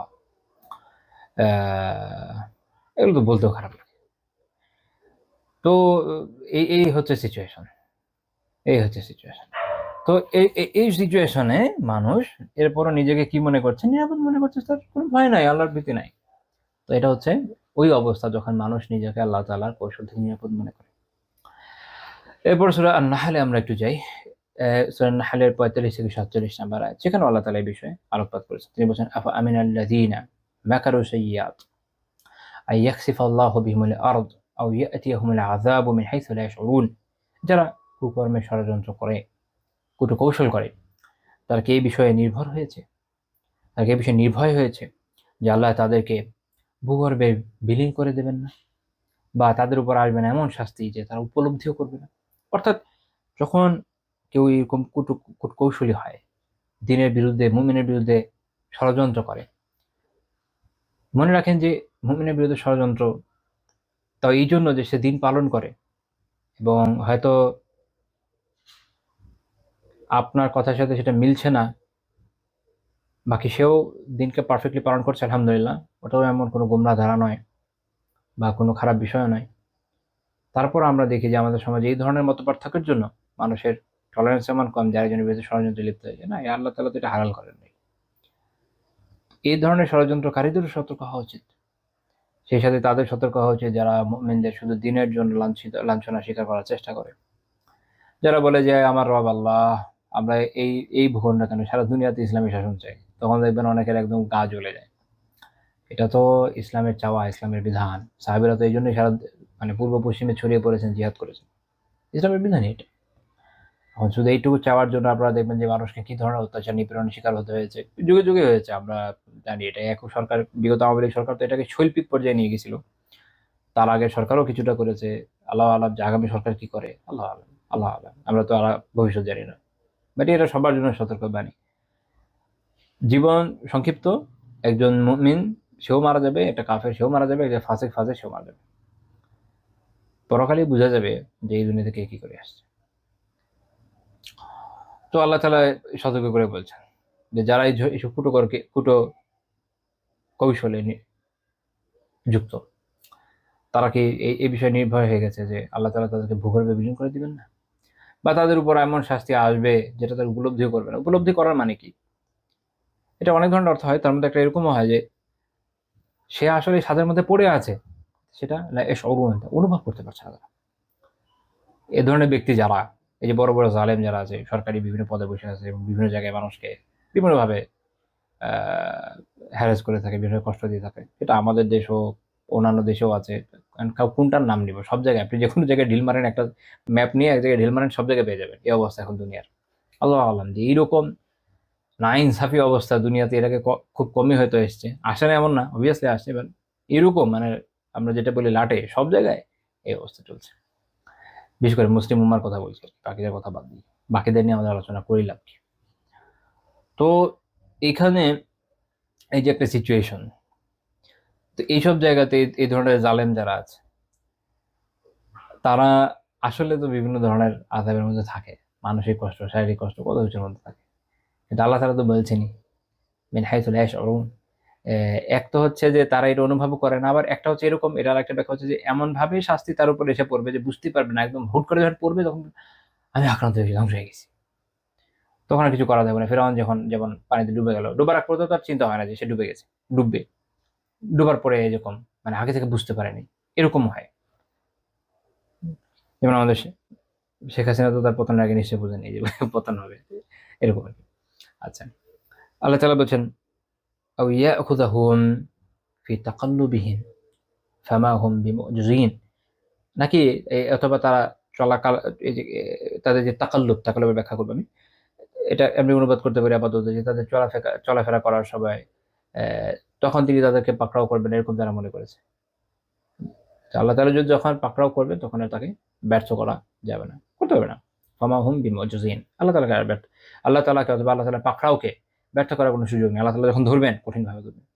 তাকাল্লুব, এটার বেশ কিছু অর্থ হয়। যেমন একটা হচ্ছে যে, যেমন যখন মানুষ ব্যবসা বাণিজ্যের জন্য বাইরে যাচ্ছে বা তাদের ব্যবসা বাণিজ্যের জন্য বিভিন্ন ধরনের কৌশল অবলম্বন করে, মানে এর মিটিং টিটিং করছে, আলাপ আলোচনা করছে, কৌশল করছে, অথবা রাতে আরামের জন্য যখন বিছানায় যাচ্ছে, সবগুলো অর্থই প্রযোজ্য হতে পারে। অর্থাৎ যে কোনো সিচুয়েশন, অর্থাৎ জীবনের যে কোনো সময়ে আল্লাহ তাআলা চাইলে মানুষকে যে পাকড়াও করতে পারেন, আল্লাহ তাআলা এখানে আমাদেরকে সেই বিষয়ে সতর্ক করছেন এবং এটাও বলছেন আও ইয়াখুযাহুম আলা তাখাউফ ফাইন্না রাব্বাকুম লারউফুর রাহিম, অথবা তাদেরকে তিনি ভীত সন্ত্রস্ত অবস্থায়ও পাকড়াও করবেন না, এটার কোনো নিশ্চয়তা আছে? আযাব চলে আসছে, তখন খুব ভয় পেয়ে গেছে, তখন ভয় পেয়ে গেলাম, তখনও যে আল্লাহ তাআলা তাকে পাকড়াও করবেন এর কোনো গ্যারান্টি নেই, আল্লাহ তাআলা তখন ধরে ফেলতে পারেন। তবে আল্লাহ তাআলা এটা বলেছেন যে তবে তোমাদের রব দয়াদ্র পরম দয়ালু, কাজে আগে থেকে তওবা ইস্তিগফার করে ভালো যাও। এটা হচ্ছে আমাদের শিক্ষা, আমরা যেন আল্লাহ তাআলার কৌশল থেকে সতর্ক থাকি, ভয়ে থাকি এবং আল্লাহ তাআলার কাছে সবসময় ক্ষমা প্রার্থনা করে থাকি, তাকওয়া অর্জনের চেষ্টা করি। এই বিষয়ে আমরা আরেকটা আলোচনায় আসবো। আব্দুল্লাহ বিন আব্বাস রাদিয়াল্লাহু তাআলা আনহুকে তিনি একটা আয়াত আল্লাযীনা ইয়াজতানিবুনা কাবাইরাল ইসমিল ফাওয়াহিশ, সূরা আন-নাজমের 32 নম্বর আয়াত, আমরা একদম আমাদের এই সিরিজের অর্থাৎ কবিরা গুনার সিরিজের একদম শুরুতে আলোচনা করেছিলাম এটা নিয়ে। তো এটা যখন এটা তাফসীর করতে ইবনে আব্বাস রাদিয়াল্লাহু তাআলা বলছেন যে কবিরা গুনাহ কি কি? তিনি বলছেন যে আকবারুল কাবাইর, সবচেয়ে বড় কবিরা গুনাহ। শুধু কবিরা গুনাহ কয়েকটা না, উনি সবচেয়ে বড় কবিরা গুনাহটা লিস্ট দিয়েছেন। তার মধ্যে আমরা জাস্ট কয়েকটা দেখব। তার মধ্যে একটা হচ্ছে উনি বলছেন আল ইশরাকু বিল্লাহি আযজা ওয়া জাল্লা। এক নাম্বার হচ্ছে আল্লাহ তাআলার সাথে শিরক করা। কারণ আল্লাহ তাআলা বলছেন মাই ইউশরিক বিল্লাহ ফাকাদ হারামাল্লাহু আলাইহিল জান্নাহ। সূরা মাইদার আয়াত 72 নম্বর আয়াত, যে আল্লাহ তাআলার সাথে শিরক করে আল্লাহ তাআলা তার জন্য জান্নাতকে হারাম করেছেন। শিরককারী জান্নাতে কখনো যাবে না। তা আজকালকার আধুনিক মানুষ যতই তার রেস্ট ইন পিস করুক, এটা লাভ হবে না। ও রেস্ট ইন হেল হেলেই যাবে। বাকি কিয়ামত কায়েম হওয়ার আগে আমরা তো তার ব্যাপারে বলে দিচ্ছি না যে অমুক জাহান্নামে চলে গেছে, ওটা যখন কায়েম হবে, বিচার হবে, তারপরে যা হবে। তো এই মুহূর্তে আমরা দুনিয়ার যে সিচুয়েশন তার উপর বেস করে এটা নিয়ে মন্তব্য করে থাকি যে অমুক ইহুদি হয়ে মারা গেছে বা খ্রিস্টান হয়ে মারা গেছে, কুফরের উপর মারা গেছে, এরকম আর কি। তো কাজেই যে শিরক করে মারা গেছে, আল্লাহ তাআলা অবশ্যই তার জন্য জান্নাতকে হারাম করেছেন, আল্লাহ তাআলার ওয়াদা এটা, এবং আল্লাহ তাআলার ওয়াদার ব্যতিক্রম হবে না। 2 নাম্বার হচ্ছে ওয়ালিয়াসু মির রাহমিল্লাহি আযজা ওয়া জাল্লা, আল্লাহ তাআলার রহমত থেকে, আল্লাহ তাআলার অনুগ্রহ থেকে নিরাশ হওয়া, এটা নিয়ে আমরা আলোচনা করেছি সূরা ইউসুফের 27 নম্বর আয়াত। এটা নিয়ে আগে আলোচনা হয়েছে, এই জন্য স্কিপ করলাম। 3 নম্বর তিনি বলছেন ওয়াল আমনু মিন মাকরিল্লাহি আযজা ওয়া জাল্লা, আল্লাহ আযজা ওয়া জাল্লার কৌশল থেকে নিজেকে নিরাপদ মনে করা। লিআন্না আল্লাহ তাবারাকা ওয়া তাআলা ক্বাল, কারণ আল্লাহ তাবারাকা ওয়া তাআলা বলেছেন ফালা ইয়ামানু মাকরাল্লাহি ইল্লা আল কওমুল খাসিরুন, ক্ষতিগ্রস্ত সম্প্রদায় ব্যতীত আর কেউ আল্লাহ তাআলার কৌশল থেকে নিরাপদ মনে করে না নিজেদেরকে। সূরা আরাফে 99 নম্বর আয়াত। তো ইমাম হাইসামি রাহিমাহুল্লাহ তাআলা মাজমাউজ জাওয়াইদে হাদিস উল্লেখ করেছেন, হাদিস নাম্বার 11379। তিনি বলেছেন রাওয়াহু তাবারানী, ইমাম তাবারানী রাহিমাহুল্লাহ তাআলা বর্ণনা করেছেন ওয়া ইসনাদুহু হাসান, এর সনদের মান হচ্ছে হাসান। এবার আমরা এই বিষয়ে সাহাবী এবং কিছু আলিমের বক্তব্য দেখব। আব্দুল্লাহ বিন মাসউদ রাদিয়াল্লাহু তাআলার বক্তব্য বেশ অনেকগুলো কিতাবে এসেছে। এটা একই কথা অন্যান্য বিভিন্ন হাদিসের কিতাবে থাকে, একই বক্তব্য দেখবেন যে আলাদা আলাদা হাদিসের কিতাবে আসে। তো এটা আমি মাজমু জাওয়াইদ থেকে বলবো। মাজমু জাওয়াইদের 392 নম্বর হাদিস। ইবনে মাসউদ রাদিয়াল্লাহু তাআলা বলছেন আল কাবাইর, কবিরা গুনাহগুলো হচ্ছে। আর অন্য এক riwayate তিনি বলছেন আকবারুল কাবাইর, মানে সবচেয়ে বড় কবিরা গুনাহ। আসলে এই হাদিসের উদ্দেশ্য এটাই, সব কবিরা গুনাহ লিস্ট করার উদ্দেশ্য না, সবচেয়ে বড়। অনেক লোক আছে এরকম দু একটা riwayat দেখে মনে করে কি কবিরা গুনাহগুলো মনে হয় কবিরা গুনাহ শুধু এই কয়টা। বেশ কয়েক বছর আগে আমি এক লোককে এরকম পেয়েছিলাম। এরকম একটা riwayat দিয়ে বলছে যে কবিরা গুনাহ হচ্ছে এই কয়টা। বিষয়টা এরকম না, সবগুলো riwayat সামনে আনতে হয়। এবং যেমন এটার আরেকটা riwayat কি পাওয়া যাচ্ছে আকবারুল কাবাইর, সবচেয়ে বড় কবিরা গুনাহ। কারণ কবিরা গুনাহর মধ্যেও স্তর আছে। আমরা এটা নিয়ে আগে আলোচনা করেছি একদম শুরু থেকে। যারা মিস করেছেন অবশ্যই দেখবেন ইনশাআল্লাহ তাআলা আবার পেছনের দোষগুলো। তো এগুলো কি কি উনি বলছেন, আব্দুল্লাহ বিন মাসউদ রাদিয়াল্লাহু আনহু বলছেন আল ইশরাকু বিল্লাহ, এক নম্বর হচ্ছে আল্লাহ তাআলার সাথে শিরক করা। তারপর হচ্ছে 2 নম্বরে হচ্ছে আল আমনু ওয়াল আমনু মিন মাকরিল্লাহ, আল্লাহ তাআলার কৌশল থেকে নিজেকে নিরাপদ করা। বাস্তবতা হচ্ছে এই বিষয়টা না শিরকের সাথে খুব রিলেটেড। মুশরিকরা নিজেদের এরকম মনে করে, মক্কার কাফেররা, কুরাইশরা, তাদের তো এই অবস্থায় ছিল। আল্লাহ তাআলার কৌশল থেকে নিজেদেরকে নিরাপদ মনে করে বসে আছে এবং কৌশল তারা চক্রান্ত করেছে, আল্লাহ তাআলা ধ্বংস করে দিয়েছেন সেই চক্রান্ত। তো এটা সনদ এবং হাইসামি রাহিমাহুল্লাহ তাআলা সহিহ বলেছেন। আমরা যদি পরবর্তী তাবেঈদের, পরবর্তী আলিমদের বক্তব্য দেখি, যেমন হিশাম বিন উরওয়া রাহিমাহুল্লাহ তাআলা তিনি বলছেন যে একজন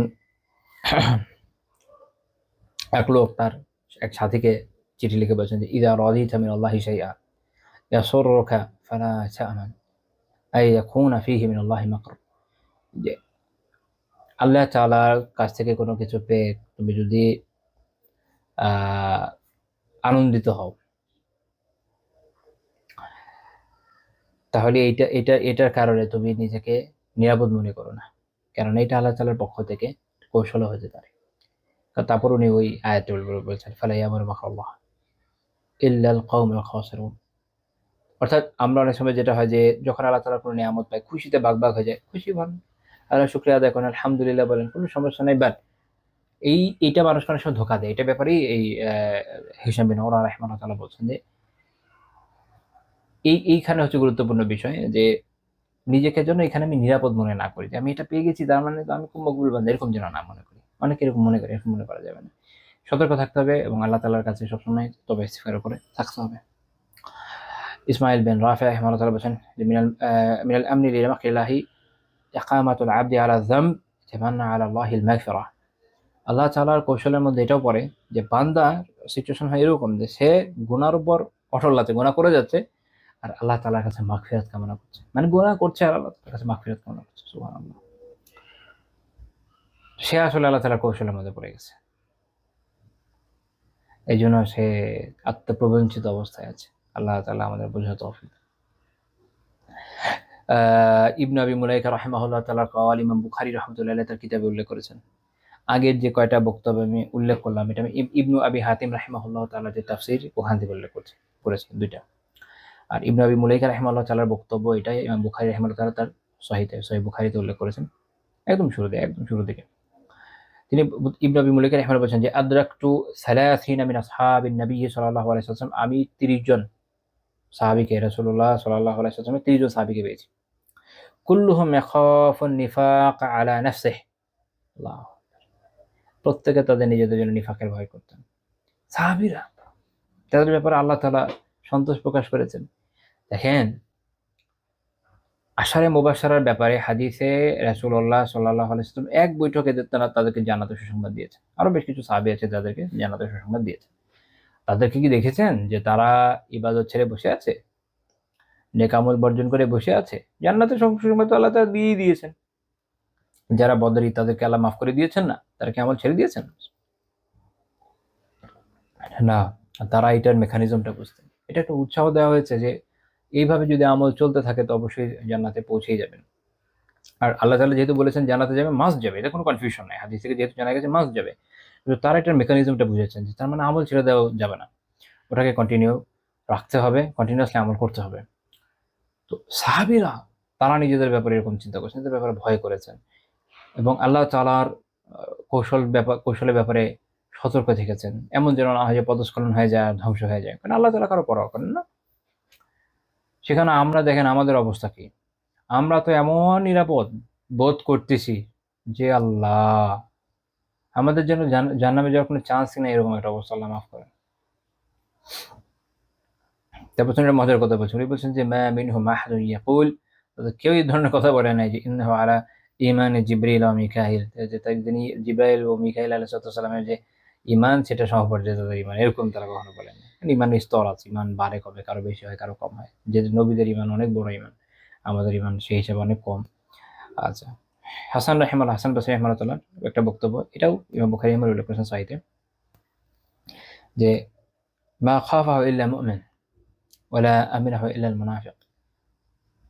নিজের নিফাকের থেকে, আল্লাহ তাআলার কৌশল থেকে এগুলোকে ভয় করা, এটা মুমিনের বৈশিষ্ট্য। মুমিনরা এগুলো ভয় করে। আর নিজেকে এগুলো থেকে নিরাপদ মনে করে কে জানেন? মুনাফিক। মুনাফিক তো নিজেকে নিফাক নিয়ে কোনো টেনশনই করে না। কারণ তার মধ্যে নিফাকটা ঢুকেছে এই জন্য যে সে আসলে আল্লাহ তাআলার কৌশল সম্পর্কে এত বেশি যেটা বলে উদ্ধত হয়ে গেছে, এত বেশি উদ্ধত তার মধ্যে চলে এসছে যে সে আল্লাহ তাআলার কৌশলকে পরোয়াই করে নাই। এর ফলে সে নিজেকে নিরাপদ মনে করে। এটা একটা মাপকাঠি যেটাতে আমাদের নিজে থেকে মাপতে হবে যে আমাদের কি অবস্থা। ইমাম দিনাওয়ারি রাহিমাহুল্লাহ তাআলা উনি একটা খুব গুরুত্বপূর্ণ কথা বলেছেন। এটা আমি একটু বলবো আজকে। তিনি বলছেন যে ক্বালা বা'দু সালাফদের কেউ বলেছেন ইয়াকুনু ফি আখিরিজ জামানি উলামাউ ইউজাহিদুনা ফিদ দুনিয়া ওয়া লা ইয়াজহাদুন।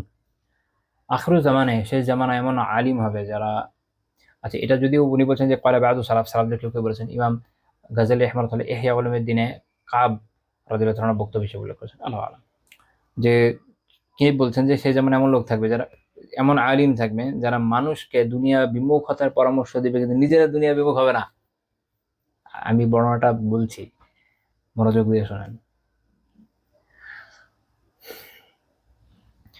ওয়ায়ুরাগিবুনা ফিল আখিরা ওয়া লা ইয়ারগাবুন, মানুষকে আখিরাতের উৎসাহ দিবে, নিজেদের আখিরাতের উৎসাহ থাকবে না। মানুষকে শাসকের দরবারে যেতে নিষেধ করবে, ওয়া লা ইয়ানতাহুন, নিজেরা যাওয়া ছাড়বে না, নিজেরা যাবে। ইউকাররিবুনা আল আগনিয়া ওয়া ইউবঈদুনা আল ফুকারা, ধনীদের নিকটবর্তী হবে আর গরিবদের থেকে দূরে থাকবে, গরিবদেরকে দূরে রাখবে, গরিবদের থেকে দূরে থাকবে। যারা হকরা, যারা হাকির, তুচ্ছ নগণ্য মানুষ, এদের দেখলে মনে হয়ে যাবে বিষণ্ণ চেহারা, মেজমেজ করবে। হ্যাঁ। আর যারা খুবরা, যারা কবির, বড় লোক, বড় ব্যক্তিত্ব, এদের সামনে প্রফুল্ল থাকবে। যিনি সালাফদের যাদের বক্তব্য এটা কাব রাদিয়াল্লাহু তাআলা বা যারই হোক, তিনি বলছেন যে উলাইকুমুল জাব্বারুন আ'দাউর রহমান আযজা ওয়া জাল, এরা হচ্ছে সেই উদ্ধত ব্যক্তি যারা আল্লাহ তাআলা আর রহমানের দুশমন। আল্লাহ তাআলা আমাদের হেদায়েত দেন। মনে হয় না চেনা চেনা লাগে অনেক? হ্যাঁ, চেনা চেনা লাগে না? আশেপাশের পরিবেশের সাথে খুব মিলে যায়। লা হাওলা ওয়ালা কুওয়াতা ইল্লা বিল্লাহিল আলিয়্যিল আযীম। তো এটা হচ্ছে আল্লাহ তাআলার কৌশল থেকে যখন নিজেকে কেউ নিরাপদ মনে করে তারই অবস্থা হবে। সে দুনিয়া সবাইকে যুহুদের বয়ান শোনাবে। রাসূলুল্লাহ সাল্লাল্লাহু আলাইহি ওয়াসাল্লাম না খেয়েছিলেন, এই হয়েছে ওই হয়েছে। নিজেদের মধ্যে জোর থাকবে না, নিজেরা চিন্তা করবে যে যত কোটি কোটি টাকা, হ্যাঁ টাকা হালালভাবে কামানো কোনো সমস্যা নেই, বাট এই যে দুনিয়া প্রীতিটা, এটা হলো সমস্যা। এবং এটা করতে গিয়ে, টাকা কামাইতে গিয়ে দেখা যাচ্ছে যে দিনকে রীতিমতো বেঁচে দেওয়ার মতো সিচুয়েশন হয়ে যায়। দিনের নামে যাচ্ছে তাই বলা হয়। তারপরে দেখা যায় যে একটা অর্থের প্রতিযোগিতায়, অর্থের নগ্ন প্রতিযোগিতায় লিপ্ত হয়ে যায়, টাকার জন্য মানুষকে হেয় প্রতিপন্ন করে, তখন তাদের মধ্যে আর জুদ থাকে না। আরেকজনকে জুদে উৎসাহ দিচ্ছে, অথচ নিজের জুদ নাই। মানুষকে আখিরাতের উৎসাহ দিচ্ছে, বয়ানে আল্লাহু আকবার খাটতে খাটতে আপনি ফিট খেয়ে যাবেন, এরকম বয়ান, কিন্তু নিজেদের জীবনের মধ্যে ওই জিনিসটা খুঁজে পাওয়া যায় না। অনেক দুনিয়ামুখী লাগে। সুযোগ পেলে অন্যদেরকে যত যাই বলুক, সুযোগ পেলে যখন প্রধানমন্ত্রী, প্রেসিডেন্টের প্রাসাদে কোনো আলাদা অনুষ্ঠান হয়, দাওয়াত দেয়, খুশিতে ধরেন ফেসবুকে পিক দিবে, লিখবে ধন্যবাদ এই সেই, হ্যাঁ? আর সবসময় ধনীদের আশেপাশে ঘুরে বেড়াচ্ছে, কারণ ধনীদের থেকে একটা ভালো কালেকশন হয়, অনেক ব্যাপার স্যাপার থাকে, গরিবদের থেকে তো কিছু থাকে না। তো গরিবদের সময় দেওয়া চেষ্টা করে না দিতে, কি লাভ? আমি ইন্ডিভিজুয়াল কারো কথা বলছি না, আমি এই বর্ণনাটার ব্যাখ্যা করছি মাত্র। দেখবেন যে এখন তুচ্ছ নগণ্য সাধারণ মানুষকে দেখলে মনটাই খারাপ হয়ে যায়। এটার সাথে এর সাথে এখন সময় কাটাতে হবে, আমার অনেক সময়, খুব বিজনেস দেখাবে। ধরেন আপনার খুব পরিচিত আছে, আপনি খুব বিখ্যাত লোক, আপনি যখন যাবেন তখন আপনার সাথে যে ব্যবহার করবেন ওদের সাথে করবেন না। আমি আমার নিজের লাইফে বিভিন্ন জায়গায় দেখেছি যে ফর এক্সাম্পল এমনও হয়েছে আমার জীবনে যে আমি হয়তো কোথাও থেকে কোনো কিছু অর্ডার করেছি, আমি যথাসময়, আমি এখন আলহামদুলিল্লাহ আমি আসলে সচেতনতার সাথে এই বিষয়টা থেকে বের হয়ে আসার চেষ্টা করেছি, আল্লাহ তাআলা তৌফিকও দিয়েছেন। ফেসবুকে আমি একদমই এখন ইনঅ্যাক্টিভ আছি, আমি জানি না কতদিন থাকতে পারবো, বাট আমি আছি আলহামদুলিল্লাহ, আমার আপাতত কোনো আগ্রহ নেই ওখানে যাওয়ার। তো আমি ওখানে এক সময় যখন আল্লাহ তাআলা যখন কিছুটা এরকম খ্যাতি দিয়েছেন যে অনেক মানুষ চিনত, একটা সময় গিয়েছে এরকম, তখন আমি অনেক জায়গায় অর্ডার করেছি, প্রোডাক্ট এসছে, প্রোডাক্ট এত চমৎকার ছিল যে মানুষকে রেফার করার মতো। কিন্তু অন্যরা যখন ওটা নিয়েছে তখন আমরা জেনেছি, আমি রিভিউ নেওয়ার চেষ্টা করেছি যে মান ভালো না। অর্থাৎ ওই যে কেউ যদি একটু খ্যাতিমান হয়, ফেমাস হয়, তাকে কনভিন্স করার চেষ্টা, বেশি বেশি দেওয়া, আরো কত কিছু হয়েছে, এগুলো আসলে সব বলতে চাই না। আমি জানি অনেকের কাছে এটা খুব সুখের বিষয়, অনেকে বলবে যে আলহামদুলিল্লাহ, আল্লাহ তাআলার নিয়ামত, এগুলো আমরা পেয়েছি। আমি এটাকে একটু ডিফারেন্টলি চিন্তা করি। আমার সামনে তখন এই ধরনের বর্ণনা চলে আসে, আমার খুব ভয় হয় যে কি হচ্ছে এগুলা। ইনসাফ হচ্ছে এখানে যে বড় ছোট, আমির গরিব সবার সাথে একজন আলেম, সাধারণ মানুষের কথা বাদ, একজন আলেমের কাজ হচ্ছে যে সবার সাথেই যথাসম্ভব চলা, হ্যাঁ? যারা একদম দরিদ্র শ্রেণীর লোক হয়, অনেকের সাথে আসলে একটা বিষয় হচ্ছে যে এডুকেশনে কিছু ইস্যু থাকে, আপনি হয়তো কমিউনিকেট করতে অনেক সময় সমস্যায় পড়বেন, এটা ব্যাপার না, এটা হইতেই পারে, এটা হইতেই পারে। ইভেন আমরা সালাফদের সময় বেদুইনদের ঘটনা পড়ি, ওই সময় আমরা জানি যে তাদের সাথে ইভেন শহরের যারা ছিলেন তাদেরই কমিউনিকেট করতে কষ্ট হতো, এটা তাদের বৈশিষ্ট্য, এটা হইতে পারে, এটা ইম্পসিবল না। বাট ইস্যুটা হচ্ছে যে তাচ্ছিল্য বা যার খ্যাতি নাই তাকে অ্যাভয়েড করা। ধরেন আপনি কয়েকজনকে কথা দিয়েছেন যে আপনার অমুক দিন দেখা হবে, আপনি চেষ্টা করবেন কি যে তুলনামূলক খ্যাতিমান বা যার সাথে আপনার প্রফিট বেশি তাকে সময়টা দিতে, আর যার সাথে নাই তাকে হয়তো আপনি ওভাবে খেয়াল রাখবেন না। সো এই যে একটা টেন্ডেন্সি গ্রো করেছে, আমি যারা দিন পালন করে না তাদের নিয়ে বলছি না, যারা পালন করছে, যারা নিজে, ইভেন যারা যারা কোনো না কোনো ধরনের ইসলামিক এডুকেশন থেকে বের হয়ে এসছে, সেটা আপনার আলিয়া মাদ্রাসা হোক, কওমি হোক, আহলে হাদিসের তালিমি বোর্ড, শিক্ষা বোর্ড হোক, সেটা ইসলামিক স্টাডিজ ডিপার্টমেন্টের গ্র্যাজুয়েটরা বাংলাদেশের বাইরের, মালয়েশিয়ার, আজহারের, সৌদির, তুর্কির, যে কোনো জায়গার হোক, যত ধরনের কারিকুলাম ইসলামিক আছে আমি সবগুলো উদ্দেশ্য করে বলছি, এটা তাদের শোভা পায় না, এই ধরনের বস্তু তাদের থাকা উচিত না। দুঃখজনকভাবে এটা আমরা এখন দেখি, এবং এই সমস্যাটা খুব ব্যাপক। আচ্ছা, আমার ইন্টারনেট কানেকশন একটু আনস্টেবল দেখাচ্ছে, আই হোপ যে চলবে ইনশাল্লাহ, কারণ একটু ঝড় আবহাওয়া বাইরে চলে আসছে, আর সামান্যই আছে, আমি আপনাদের আরেকটু সময় নেব। আচ্ছা, দ্বিতীয় আরেকটা বর্ণনা আমি একটু বলবো। ইমাম গাজ্জালী রাহিমাহুল্লাহ ইহয়ে উলুমে বলছেন যে আম্বিয়ায়ে কেরামের যে আল্লাহ ভীতি, আমি মানে সময় সংক্ষিপ্ততার জন্য আরবি অ্যাভয়েড করে শুধু বাংলা বলে যাব। আম্বিয়ায়ে কেরামের তাদের যে আল্লাহ ভীতি, এইটা তাদেরকে উপকার দিয়েছে কেন? এটা সাথে ছিল আল্লাহ তাআলার, এই যে তারা যে নিয়ামত, দুঃখিত, তারা আল্লাহ তাআলা যে নিয়ামত পেয়েছেন এর পাশাপাশি আল্লাহ ভীতি যে ছিল, এটা তাদেরকে উপকার দিয়েছে। কারণ তারা কখনো নিজেদেরকে আল্লাহ তাআলার কৌশল থেকে নিরাপদ মনে করতেন না। এটা আম্বিয়া কেরামের বৈশিষ্ট্য, নবী রাসূলদের বৈশিষ্ট্য, যাদেরকে আল্লাহ তাআলা মাসুম বানিয়েছেন, নিষ্পাপ বানিয়েছেন গুনাহ থেকে। আপনি দেখেন না রাসূলুল্লাহ সাল্লাল্লাহু আলাইহি ওয়াসাল্লামের জীবনী দেখেন না, ওর ভেতরে আপনি এটা পাবেন। নেয়ামত যেমন পেয়েছেন, এর সাথে সাথে আল্লাহ তাআলার ভীতিও তাদের মধ্যে ছিল, ফলে তারা সফলকাম হয়েছে। এটা হচ্ছে সফলতার একদম অব্যর্থ, আপনি মনে করতে পারেন যে টোটকা বলে না, অব্যর্থ টোটকা, অব্যর্থ ওষুধ, অব্যর্থ তীর, যেটাই বলেন না। কেন হয় আল্লাহ তাআলার এই কৌশল থেকে নিজেকে নিরাপদ বোধ করাটা, এটা কেন আসে, কি কারণে আসে? শেখ আব্দুর রহমান বিন নাসির সাদি রাহিমাহুল্লাহ তাআলা ওনার কিতাব আল কাউলুস সাদিদ, সেখানে ২টা কারণ উল্লেখ করেছেন, আমি সংক্ষেপে বলবো। এক হচ্ছে গাফলাত। হয় ব্যক্তি আল্লাহ তাআলার দ্বীন সম্পর্কে, আল্লাহ তাআলার মারিফাত সম্পর্কে, আল্লাহ তাআলার ক্ষমতা সম্পর্কে, আল্লাহ তাআলার সিফাত সম্পর্কে, এই সব বিষয়ে গাফেল। ওয়াজিব আমল সম্পর্কে গাফেল, কোনটা হারাম এগুলো গাফেল। এই গাফলাতের কারণে, উদাসীনতার কারণে, তারপরে এটা হতে পারে যে আ অজ্ঞতা থাকতে পারে তার, এগুলোর কারণে তার মধ্যে এই সমস্যা হয়। তাহলে এইটার সলিউশন কি? আমি কিন্তু সলিউশন বলছি। সলিউশন হচ্ছে ইলম বাড়ানো। উদাসীনতা দূর করা আর ইলম বাড়ানো। তাহলে আমাদের কাজ হচ্ছে যে দ্বীনি বিধানগুলো ঠিকমতো জানা, ফরজে আইন ইলম যেটা আছে এটা অর্জন করা, আল্লাহ তাআলার মারিফত হাসিল করা, আল্লাহ তাআলার সিফাত সম্পর্কে জানা, আকীদা, ইসলামী আকীদাকে ভালোমতো পড়া সিস্টেমেটিক্যালি, এই বিষয় গুরুত্বপূর্ণ কিতাবগুলো পড়া, বিশেষ করে কোরআনের সাথে রিলেশন রাখা, নিয়মিত কোরআন তাফসীর সহ পড়া, অনুধাবন করার চেষ্টা করা, তাদাব্বুর করা।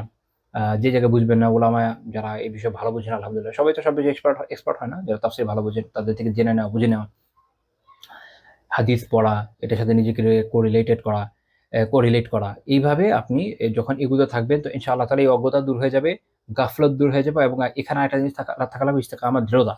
দৃঢ়তার সাথে যখন আমল করবেন, গাফলত দূর হয়ে যাবে, তখন আল্লাহ তাআলার এই কৌশল থেকে যে নিজেকে নির্ভয়ে রাখা, এই যে কবিরা গুনাহ, এটা থেকে আপনি মুক্তি পাবেন।